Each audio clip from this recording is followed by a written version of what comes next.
Are you tired of high phone bills and complicated contracts? Today, we'll show you how easy it is to switch from Verizon Wireless to Mint Mobile. To get started, you'll need a few things: your Verizon account number, which is readily available on your bill or online account, and your account PIN. Have access to the phone you're moving over.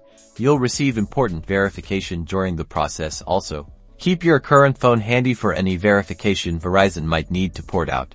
Next, go to Mint Mobile's website or app and pick your plan. Check if your phone is compatible using its IMEI number. If you plan to keep your phone, choose the Bring Your Own Phone option. Then, enter your Verizon account number, PIN, and the number you want to transfer.